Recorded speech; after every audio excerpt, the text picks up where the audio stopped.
ఏ పార్టీకైనా మూల స్తంభాలు కార్యకర్తలు మాత్రమే, కానీ వాలంటీర్లు కాదు.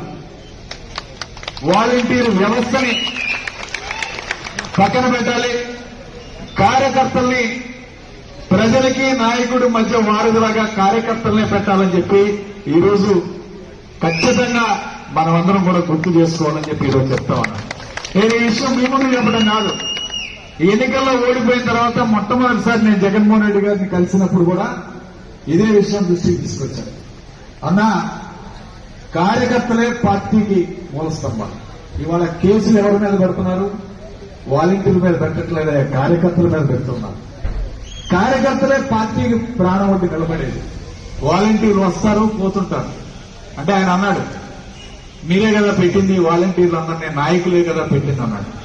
అంటే నేను చెప్పాను, పెట్టింది మేమే, కానీ 50 మందికి వాళ్ళు ఇన్ఛార్జీలు చేశారు మీరు. వాళ్ళకి పెన్షన్ పథకాలన్నీ వాళ్ళ ద్వారా ఇవ్వడంలోనే వాళ్ళ దగ్గరకు వచ్చి సెల్యూట్ చేస్తా ఉన్నారు. నాయకుడు కిందకి వెళ్ళిపోయాడు, వాలంటీర్ ఏం పైకి వచ్చాడు. పార్టీ వ్యవస్థ అంతా కూడా ఈ రోజు మనకి చిన్నాభిన్నం అయిపోయింది. కరెక్ట్ కాదు ఇది.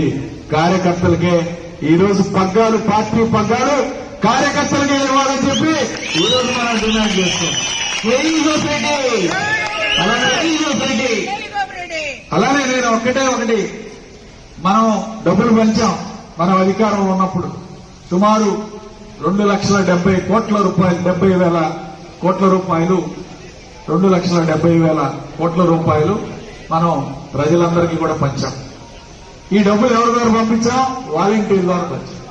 ఇదే కార్యకర్త నాయకుడి ద్వారా పంచినట్టయితే ఎన్నికల ఫలితాలు ఇలా ఉండేవి కాదు అని చెప్పి ఖచ్చితంగా ఈ రోజు మనం అందరం కూడా గుర్తు చేస్తాం. ఎందుకంటే మీరు పెన్షన్ ఇస్తారు, పెన్షన్ ఇచ్చినప్పుడు మీ ద్వారా వెళ్తే ఎలక్షన్